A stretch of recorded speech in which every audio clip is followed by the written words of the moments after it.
I'm reading the statement for somebody else who's too sick to be here. Name and town. Yeah, Ginger Vanderschaft from Moscow, Idaho. I want to share the fact that I could not be insured today without ACA, and I have a pre-existing condition. For $75 per month, I can see my endocrine oncologist. I have my cancer follow-up. I need an ultrasound every 4 to 6 months. My blood test alone, which I must have every 4 months, costs over $600 without insurance. One of my prescriptions for glaucoma would cost $619 per month. With Obamacare, I pay $50 per month for the prescription. That will prevent me from losing my eyesight. My co-pay is only $20, even before my deductible. My generic prescriptions cost me less per month than I paid when covered by Blue Cross from the UI. Without Obamacare, I could not have a colonoscopy, and my sister died of colon cancer. My risk is high. I need that procedure. I know there are others in this country who do not have coverage as affordable as my coverage. I am fortunate. But if I did not have access to insurance through the Affordable Care Act, my life may quite literally be at risk. Thanks to all of you who are actively resisting these policies.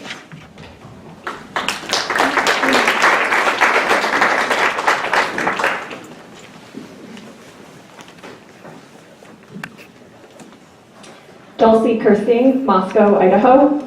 I work in the museum industry, and we serve as an informal extension of the public education system, which is chronically underfunded, and the first things to be cut are art and humanities programming. The National Endowment for the Humanities, the National Endowment for the Arts, and the Institute of Museum and Library Sciences make up a minuscule portion of the federal budget, and yet they provide so much programming in a state like Idaho. And humanities connect us, and if we are ever going to bridge the divide that we have seen come out of this election, we need humanities and arts programming.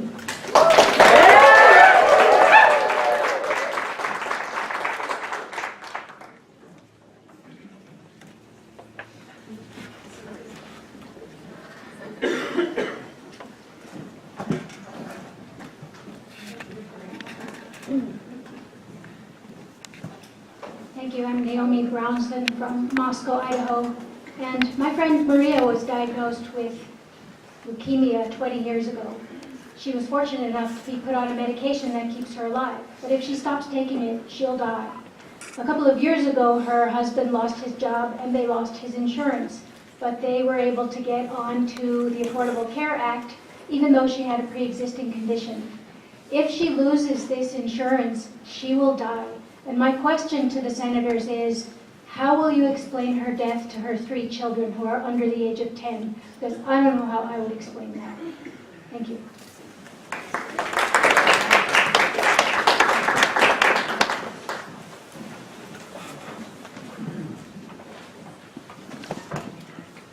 I'm Diane Conroy from Genesee, Idaho, and the affliction we have in our family is mental illness. Well, that's a pre-existing condition. And I have a sister who has died from very serious Lewy body disease, and my father died from Lewy body disease. And when you start getting away from those common sense ideas of allowing people with pre-existing condition, the road that you can go now that we're getting into DNA discoveries of who can be sick with what, I mean, it can get pretty messy. We just have to have common sense about who can be accepted and who needs health care. And just one other detail is that in Idaho, sorry, talking about my dad. In Idaho, there are so many people, because of the distances, that have small companies. 1 or 2 people are setting up a business and starting companies, and these people need health care. And this is the lifeblood of many of the rural areas. So that's just the other point I have to make.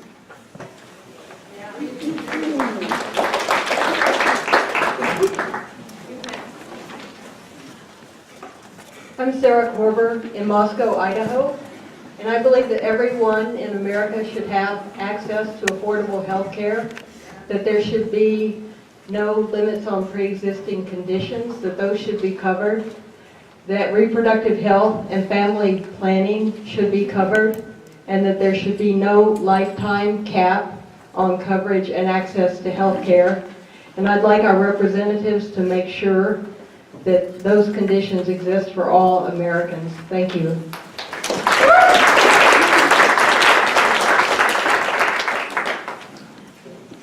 My name is Teresa Swan. I'm from Moscow, Idaho. I have a pre-existing heart condition, and before the Affordable Health Care Act, I had no insurance at all. And I'm really afraid that that's where I'm headed now. So I have a personal investment in this issue, and would hope to continue to be covered next year.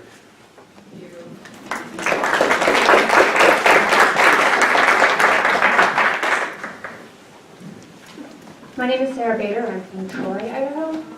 And I just want to say, without Planned Parenthood, I wouldn't be here today.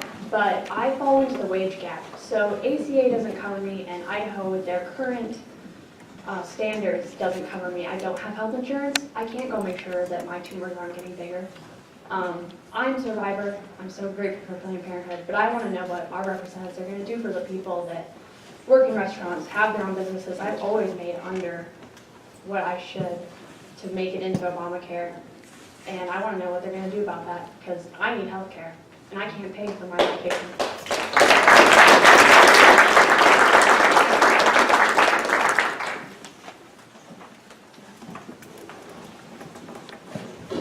Hi, my name is Renee Sita, and I'm a resident of Moscow, Idaho.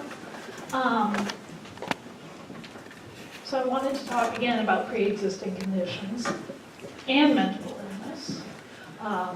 I know someone who has, up until recently, had an undiagnosed internal chronic pain condition that caused her to not even be able to ride in a car without being in terrible agony. It was just diagnosed just recently what she has, and now she's going to start hormone therapy to try and get better. But if that doesn't work, she'll probably need surgery.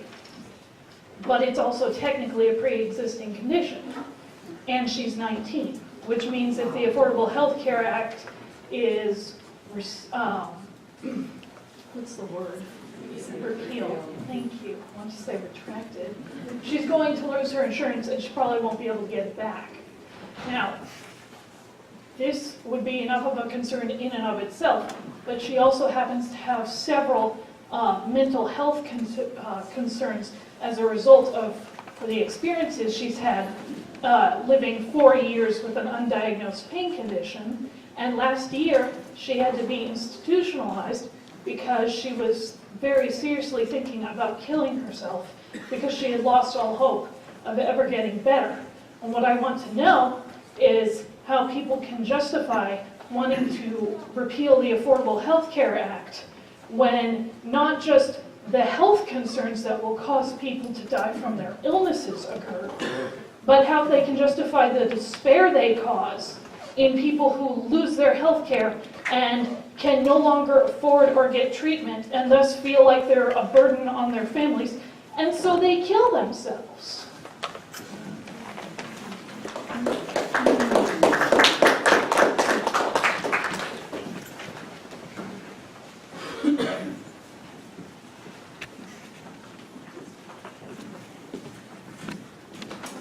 My name is Gary, and I'm from Tennessee. I just had a concern. Well, I've been listening, and I hear all of these concerns, and very serious, very poignant concerns. But I don't see a representative up here of any sort. I don't even see an aide up there. And what I thought was going to happen at this thing is people would ask questions. How are you going to do this? How are you going to do that? What are you going to do about this? And I don't hear any answers coming. All I do is hear concerns and questions. And I think for our representatives not to be here is an absolute sign of cowardice on their part.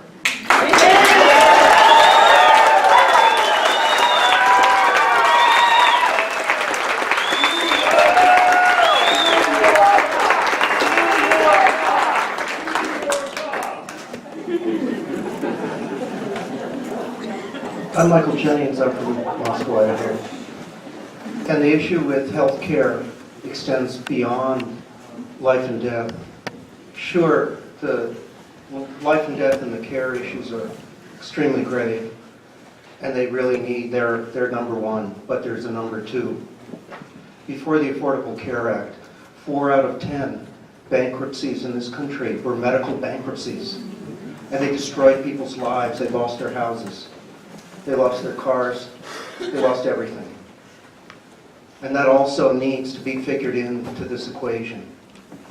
And I want to know what our representatives are going to do to help people maintain their standard of living when they don't have health care and when they go into medical bankruptcy.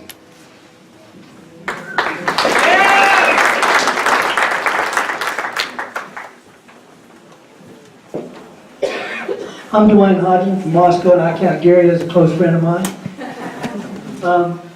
One of the things not covered so far is that prior to the ACA, many insurance policies had a cap. If you had serious cancer issues, you could reach the cap in just a few years. A good friend of mine had $1 million cap on a policy she had before Obamacare. Fortunately for her, she hadn't reached that cap when the Affordable Care Act kicked in. She's still covered and she will continue to be covered. If she were to go off, she would have already reached her cap and she'd be dead in 6 months, a year, who knows, because she can't afford the medicine. I want to know what our representative is going to do about that.